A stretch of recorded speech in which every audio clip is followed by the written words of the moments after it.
Hi Virgo, kumusta po kayong lahat? Okay, so yan Virgo. Maraming salamat po sa walang sawang pagsubaybay sa ating pong mga reading. And kung ikaw ay bago pa lang sa ating channel, mag-subscribe na po kayo. Diniklik mo na rin yung ating notification bell para lagi kang updated sa ating mga bagong upload. So yan guys, sa mga interesado pala sa ating private reading, iiwan ko na lang po yung link ng aking Facebook sa ating pong description box below. Message nyo na lang ako guys, okay? Okay. Virgo.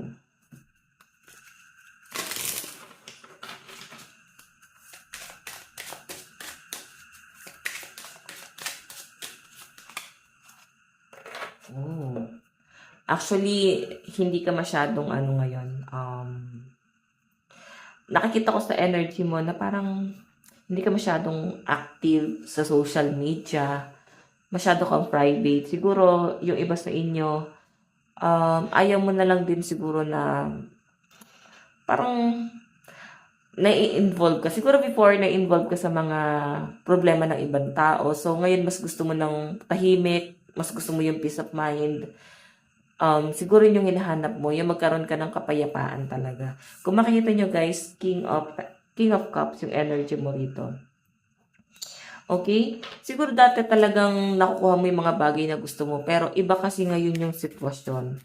So nakikita ko sa mga Virgo dito, merong dahilan kung bakit mas pinipili mong mapag-isa ngayon, kung bakit mas pinipili mong mas maging tahimik ngayon. So I think Virgo, parang nakaka-feel ka kasi ng lungkot.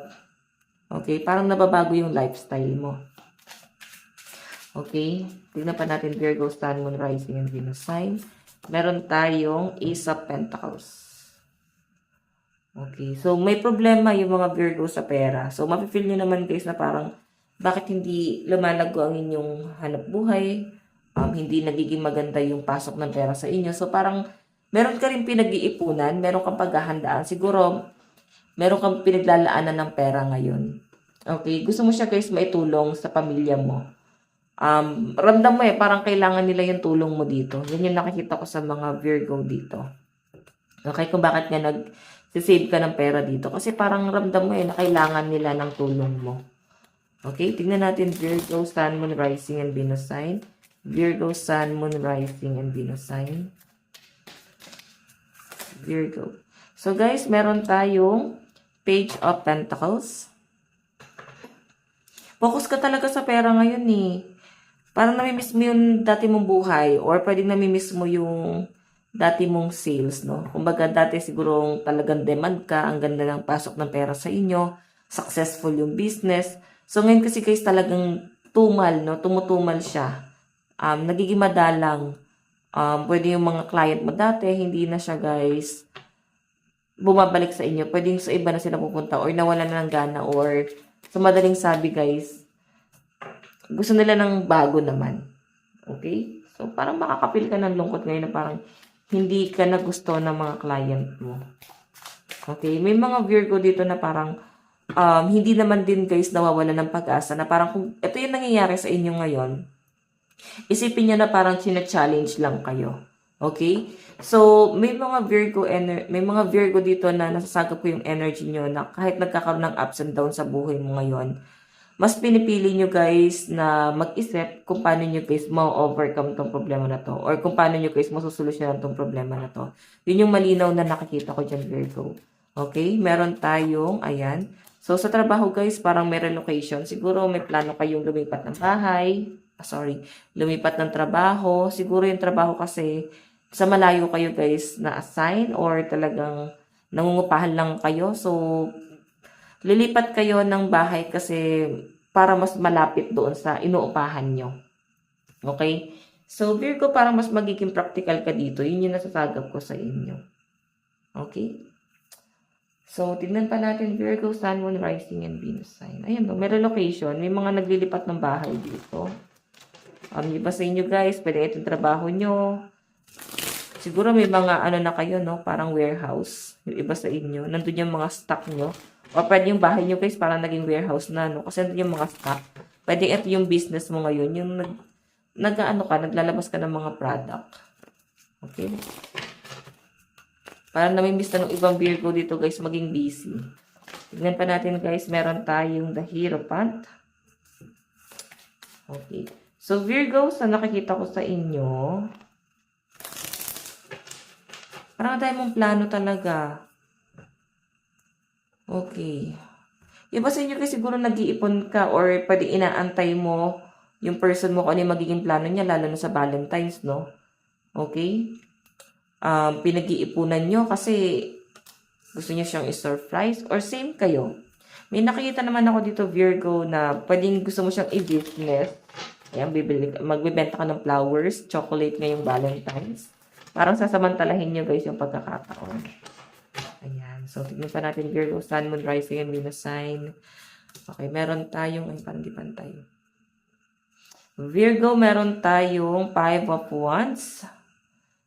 So, may nakikita ko dito guys na parang maayos ka mag-isip dito, maayos ka magplano ngayon, hindi ka naguguluhan, hindi ka nadidistract dahil ganito yung nangyayari sa buhay mo ngayon na nagkakaroon ng ups and down. Mas pinipili ng mga Virgo dito guys, na solusyonan talaga eh. Nandun kayo lagi sa solusyon, no? Hindi para magmukmok.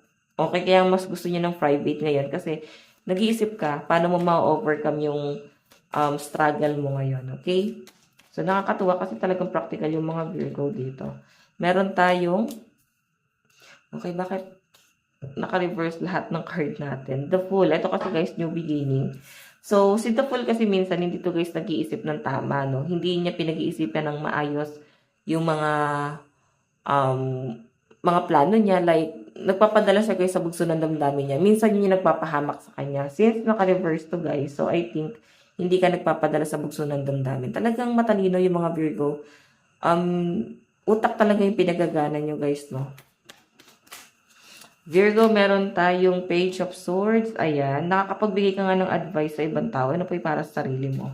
Yun yung nakikita ko sa inyo. So, hindi kayo guys nawawala ng pag-asa. Hindi nyo guys sinusukuan yung hamon ng buhay. Mas pinipili nyo guys na, alam nyo yun, maging successful sa buhay. So, kung ano man to guys, no?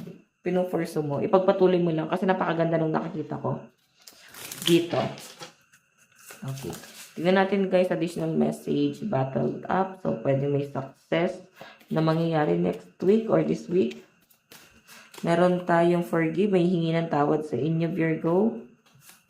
Merong reconciliation na magaganap, pwedeng sa ex, sa person, or pwedeng sa ibang taong nakapanakit sa inyo, Virgo. Meron tayong fear of abundance. So, nandun yung takot mo talaga na mawala yung mga bagay na meron ka ngayon. Okay, pero sa nakikita ko sa dyan, Virgo, parang yun din yung gusto mo ma-overcome. Okay, yung tipong hindi ka masyadong depende talaga sa pera. Kasi mas lalo kang ma-pressure eh. Kung magpo-focus ka lang doon sa hanap buhay tapos ang iniisip mo is yung kikitain. So, meron kasi ibang Virgo rito guys na mas pinipili nyo na gawing parang passion nyo lang tong bagay na to. So, bonus na talaga na may perang pumapasok doon sa nakakahiligan mo ngayon. Advice, meron tayong your mind is an altar to source energy. So, Virgo, ito lang pong inyong reading. Maraming salamat po. God bless and love. Bye-bye.